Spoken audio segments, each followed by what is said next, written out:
بسم الله الرحمن الرحيم بسم الله الرحمن الرحيم. السلام عليكم ورحمة الله وبركاته.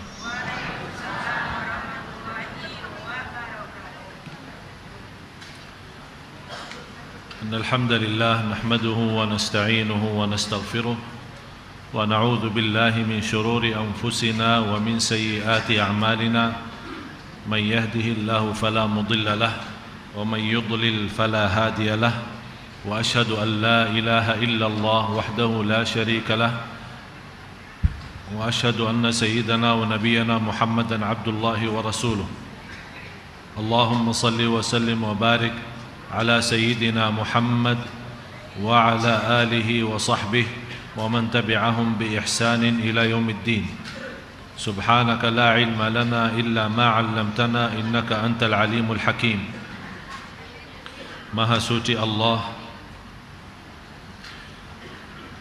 saya tidak mempunyai ilmu apa-apa, hanya saja apa yang diberikan oleh Allah Subhanahu wa ta'ala. Segala sesuatu yang kita miliki sesungguhnya milik Allah. Oleh karena itu jangan anda sedih atas kehilangan dan kekurangan sesuatu, karena semuanya dari Allah dan kembali kepada Allah Subhanahu wa ta'ala. Para jamaah sekalian, jamaah Masjid Agung Sunda Kelapa, bapak-bapak, ibu-ibu, yang semoga senantiasa diberkahi dan dibuka pintu taufiknya Allah di mana saja berada. Amin.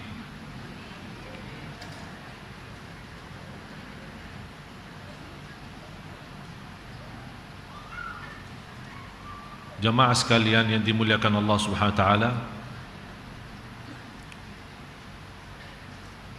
sejak kita diciptakan oleh Allah sampai wafat kita, bagi Allah sudah nyata dan sudah jelas. Berapapun miliaran yang diciptakan oleh Allah, bukan hanya manusia, banyak yang ada di alam dan di dunia ini yang boleh kita tahu, yang ada juga yang tidak kita tahu. Dan Allah Subhanahu wa ta'ala yang maha menguasai segala-galanya, Allah yang maha kaya, Allah yang maha raja. Terbayang bagaimana kekuasaannya Allah saat kita naik pesawat. Bisa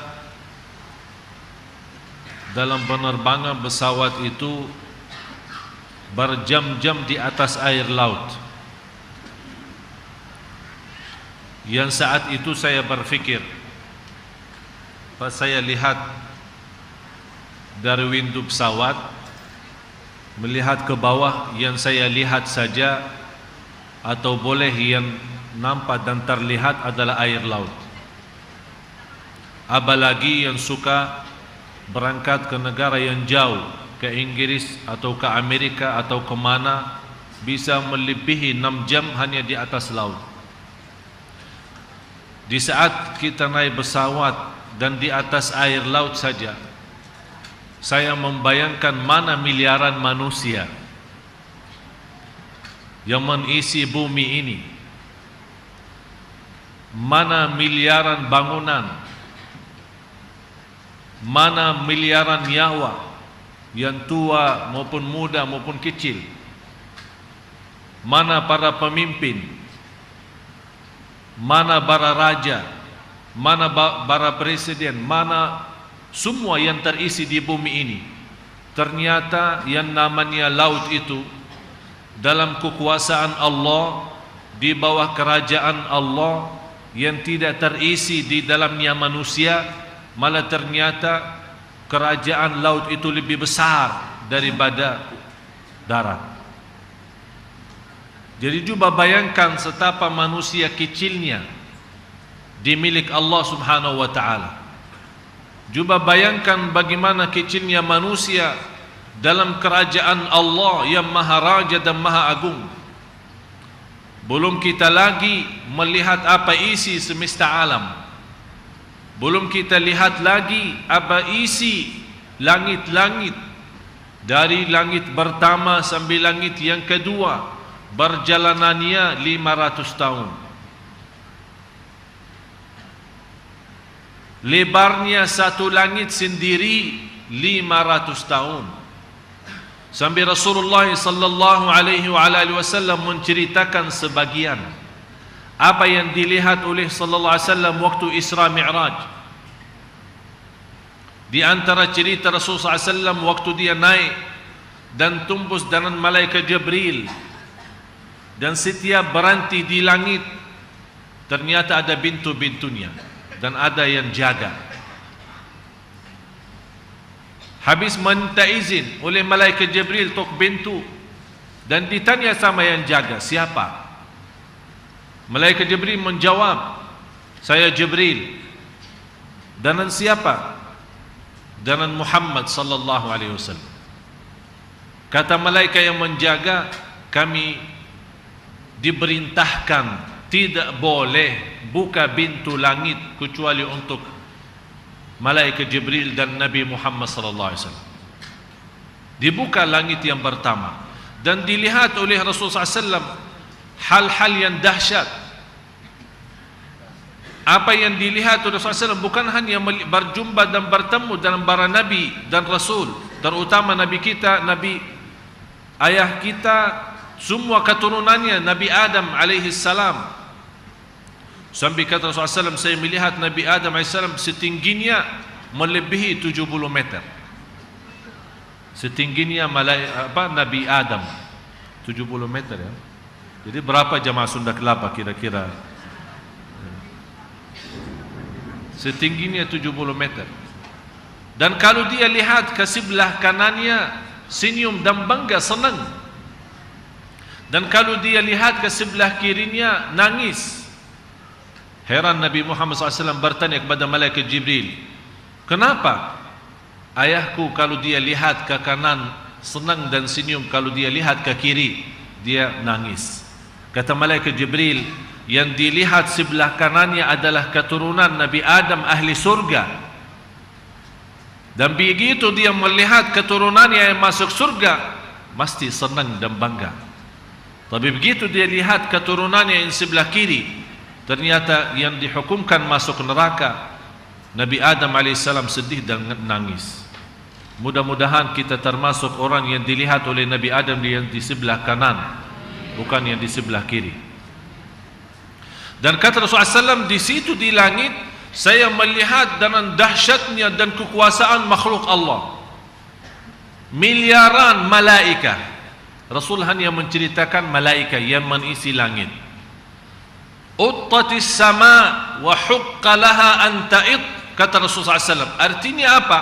Hampir langit itu mau jatuh, karena langit itu terberdiri tanpa tiang yang kita lihat. Apa yang disandarkan dan menahan langit tidak jatuh, malah terisi, kata Rasulullah SAW, saking banyak malaikatnya, kata Rasulullah SAW, saya khawatir langit itu akan jatuh. Tidak ada tempat sujud, tidak ada tempat sujud untuk menaruh kepala untuk sujud, pasti ada malaikat di situ. Jadi kita sujud di sini, mau lewat saja ada malaikat lagi, mau lewat ada malaikat lagi, mau lewat ada malaikat lagi. Di antaranya yang sibuk bertasbih, di antaranya yang sibuk bertahlil, yang sibuk tahmid, yang sibuk takbir, yang sibuk istighfar, yang sibuk salawat kepada Nabi Muhammad sallallahu alaihi wasallam, dan yang sibuk memuji Allah Subhanahu wa taala. Ada yang juga sejak diciptakan sampai habis dunia ini dia dalam keadaan sujud ribuan tahun, tidak ada yang tahu berapa tahunnya dia hanya dalam keadaan sujud untuk memuji Allah Subhanahu wa taala. Naik lagi ke langit yang kedua, ternyata sama. Langit yang ketiga sama. Cuba bayangkan jamaah sekalian, antara langit pertama sampai yang kedua 500 tahun perjalanannya, dan seterusnya sampai langit yang ketujuh. Begitu ketemu di langit yang ketujuh ada Al-Baitul Ma'mur, persisnya Al-Baitul Ma'mur di atas Al-Ka'bah yang ada di bumi. Di situ kata Rasulullah SAW, saya melihat ribuan malaikah yang bertawaf. Sekali tawaf 70.000 malaikah. 70.000 malaikah kata Rasulullah SAW. Malaikat yang lain menunggu gilirannya kapan dia sempat tawaf di Al-Baitul Ma'mur. Dan Nabi Ibrahim AS bersandar di Baitul Ma'mur itu. Dan posisi ulama menjelaskan posisi Al-Baitul Ma'mur persis di atas Ka'bah yang ada di bumi. Oleh karena itu tidak ada bandara di Makkah. Ini salah satu alasan. Bukan karena kondisi Makkah gunung, tapi alasannya tidak ada pesawat bisa tembus di atas Al-Ka'bah. Karena ada sebuah ikatan antara Ka'bah sama Al-Baitul Ma'mur yang ada di atas. Begitu Rasulullah SAW melihat ribuan malaikat, malaikat Jibril memberikan yang lebih dahsyat, biar Nabi Muhammad SAW tahu dan umatnya tahu berita itu. Ya Rasulullah, engkau melihat yang 70.000 malaikat ini yang tawaf, sekali tawaf dia berhenti, kemudian memberikan kesempatan kepada malaikat yang lain untuk bertawaf. 70.000 malaikat yang baru yang sudah tawaf pertama tidak sempat tawaf lagi, menunggu gilirannya sampai hari kiamat. 70.000 yang sudah tawaf pertama menunggu gilirannya, antri berapa lama? Kita capek kalau antri menunggu urusan-urusan, apalagi kalau masuk bank ya. Mau store uang aja sudah capek. Malah kita minta tolong teman, tolong dia berdiri, kita mah gantian giliran. Cuba bayangkan malaikat berdiri menunggu gilirannya supaya bisa tawaf sampai hari kiamat, tidak sempat tawaf lagi yang sudah tawaf. Berarti kira-kira Bapak Ibu, kalau kita menghitungkan berhari saja 70.000, dari sejak belum ada manusia, dari sejak pertama yang Allah menciptakan makhluk-makhluknya, langit, bumi, Baitul Ma'mur dan yang lain-lain termasuk malaikat. Coba bayangkan berapa ribuan, malah bukan ribuan lagi, jutaan, malah bisa miliaran malaikat. Itulah yang difirmankan Allah Subhanahu wa taala di surat Fatir ayat 15. Ba'da a'udzu billahi minasyaitonir rajim. Ya ayyuhan nasu antumul fuqara'u ila Allah wallahu huwal ghaniyyul hamid. Hai manusia, ini panggilan bukan untuk hanya orang Islam saja, malah untuk seluruh manusia. Allah memberikan perhatian, pengumuman supaya kita mengetahui siapa Tuhan kita, siapa yang maha menciptakan kita, yang memberikan segala-galanya. Ya ayyuhan nas, cuba bayangkan sejumlah makhluk Allah, di antaranya malaikat yang tidak pernah bosan beribadah, di antaranya malaikat yang tidak pernah berhenti berzikir, di antaranya malaikat yang tidak pernah capek berdiri sepanjang hayatnya, dan di antara malaikat yang sepanjang hidupnya dia bersujud dan mengisi pujian, mengagungkan Allah Subhanahu wa taala. Ya ayyuhan nas antumul fuqara'u ila Allah. Hai manusia, kalian miskin. Selama masih kita mengangkat tangan kita kepada Allah Subhanahu wa taala, selama kita masih membutuhkan pertolongan Allah, selama masih kita memohon kepada Allah secara lahir batin agar kita mendapatkan segala ampunan, berarti kita fakir. Yang merasa diri tidak butuh kepada Allah, dia sudah menjadi orang yang sombong. Dan di antara ibadah yang sederhana yang menjadi bagi orang mukmin menjadi senjata yang bisa melindunginya dirinya di dunia dan di akhirat adalah doa. Malah kata Umar Khattab radhiyallahu an, yang tidak mendapatkan taufiknya Allah yang tidak pernah berdoa. Malah yang selalu dapat taufik Allah yang senantiasa suka berdoa walaupun belum diterima oleh Allah. Jadi Bapak Ibu, tugas kita berdoa, bermunajat. Bukan urusan kita Allah terima atau tidak, Allah kabulkan atau tidak, itu tidak perlu difikirkan. Yang kita fokuskan bagaimana kita terus menerus berdoa kepada Allah Subhanahu wa taala. Aktsirud du'a, sambil Rasulullah pesan berbanyalah doa. Sambil kata sahabat, ya Rasulullah, bagaimana kita berbanyak? Kata Rasulullah SAW, Allah tidak akan berhenti memberikan pertolongannya selama anda tidak berhenti doa. Allah tidak akan berhenti memberikan pertolongannya selama anda tidak berhenti berdoa. Berarti kalau kita berhenti doa, kita yang sudah memberhentikan pertolongan Allah untuk diri kita. Jadi al-muwaffaq, yang senantiasa mendapatkan taufiknya Allah, yang selalu berdoa. Apalagi doa yang terindah munajatnya di waktu malam hari. Orang semua lagi tidur, kita bangun, habis tahajud kita tumbahkan semua masalah di atas sajadah kita. Dan inti dan hikmah, tolong Bapak Ibu hafal hikmah ini.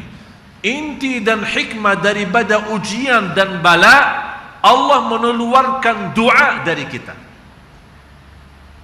Kadang-kadang kita lupa doa, atau kita kadang berdoa secara rutin, atau ikut ramai-ramai doa, tapi tidak ada bisikan dan bermunajat yang ikhlas yang disukai oleh Allah Subhanahu wa taala. Ikhlasnya belum sampai. Oleh kerana itu Allah kirimkan cubaan dan ujian. Disitulah saat kita bilang, ya Allah, betul-betul lagi susah, betul-betul lagi sakit, betul-betul lagi butuh. Jadi keluarnya ya Allah betul-betul tersentuh. Orang mendengar saja bisa tersentuh, apalagi yang sendiri berdoa. Ada seorang, itu cerita terjadi sama saya sendiri di Makkah. Orang Mesir, pas kita masuk ke Masjidil Haram waktu tawaf, biasa waktu saya sebelum ke Indonesia, saya di Madinah, suka dengan ayah saya setiap bulan mesti umrah. Jadi ayah saya kan istrinya dua. Ini tidak senang kalau dibawa cerita dulu. Jadi giliran ayah saya bulan pertama sama ibu saya, bulan kedua sama ibu tiri saya. Padahal ibu tiri kan yang pertama sebenarnya. Jadi ibu tiri yang pertama, dah tahu disebut ibu tiri ya di sini. Jadi yang pertama karena ibu saya kan yang muda, habis pertama dapat anak satu, jadi setiap bulan menjadi kewajiban dia bawa istrinya umrah, habis umrah silaturrahim keluarga yang ada di Makkah, silaturrahim keluarga yang ada di Madinah, terus pulang. Dan saya perhatiin ayah saya, kalau dia berangkat misal jam sore, 2 hari atau 3 hari pulang jam sore. Begitu dia bawa ibu saya, dia balik berangkat dengan jam yang sama, pulang dengan jam yang sama. Saya bertanya sama ayah, sambil tertarik perhatian saya bilang, kenapa ayah saya menjaga seperti itu? Dia bilang, ini salah satu ikhtiar saya untuk berlaku adil. Coba bayangkan, sampai jamnya dihitungkan. Ya, oleh karena itu, yang tidak mampu berlaku adil jangan macam-macam. Kemudian pas giliran ibu saya ikut berangkat ke masing-masing dengan anaknya. Apalagi ibu saya kan anaknya dari yang pertama cuma anak satu, kita anak banyak. Jadi kita kan giliran masih kecil jadi sama ayah. Waktu kita masuk ke Makkah, di hadapan Al-Ka'bah kan ada tangga ya, kan turun.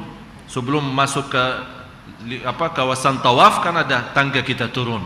Persis di tangga itu saya mendengar ada 2 anak sama ayahnya dari Mesir.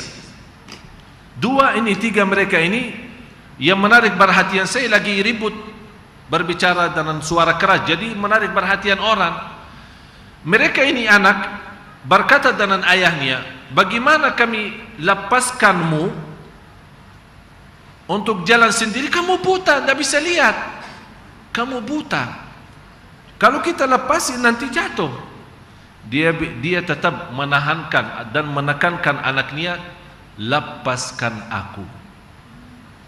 Saya mau berjalan sendiri sampai Al-Ka'bah. Dia masih posisinya di atas tangga itu. Anaknya lepasin. Sambil saya lihat dengan mata sendiri, beliau nangis dan berdoa dengan bahasa Mesirnya. Bukan bahasa Mesirnya, artinya bahasa kampungnya ya, bahasa daerahnya, bukan bahasa Arab murni, bukan bahasa Quran. Dia berkata begini, ya Allah, dia dari lahir, ceritanya dari lahir buta. Dia bilang, ya Allah, saya datang dari jauh. Saya langsung terjemahin ya, tidak usah pakai bahasa Arabnya. Ya Allah, saya datang dari jauh. Pertama kali menginjak bumi tanah suci ini, saya punya keinginan satu. Ya Allah, aku mohon,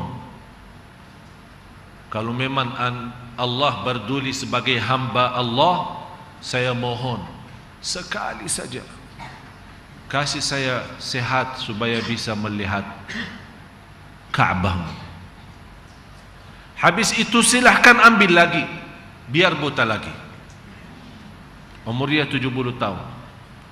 Apa yang terjadi jemaah? Itu peristiwa terjadi persis di depan mata dan anaknya ada di bawah tangga.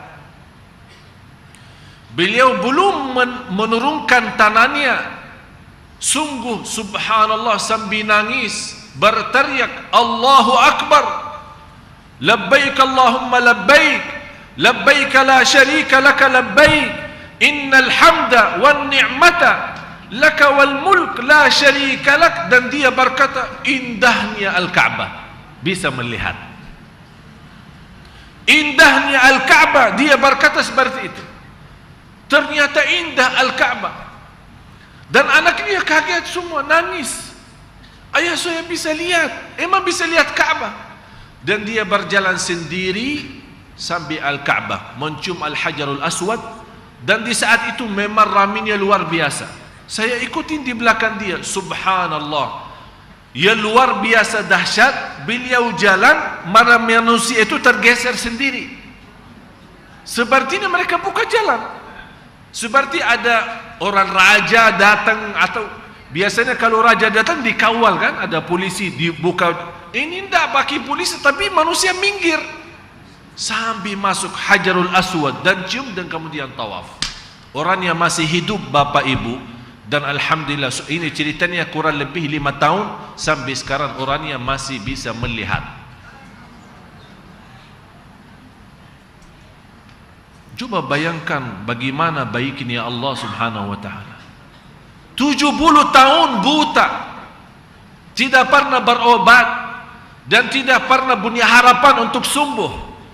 Begitu Allah kasih rizki, sesudah 70 tahun, orang miskin, fakir, datang kesempatan masuk Ka'bah dan masuk Makkah. Dia hanya punya satu keinginan. Bukan kita sekarang melihat orang-orang sibuknya tawaf sambil foto-foto gedung-gedung yang tertinggi sekeliling Makkah. Saya sendiri melihat orang lagi tawaf, malah pemimpinnya, mutawifnya lagi berdoa, orang di belakang tawaf, dia ikut Allahumma, Allahumma, foto. Subhanallah.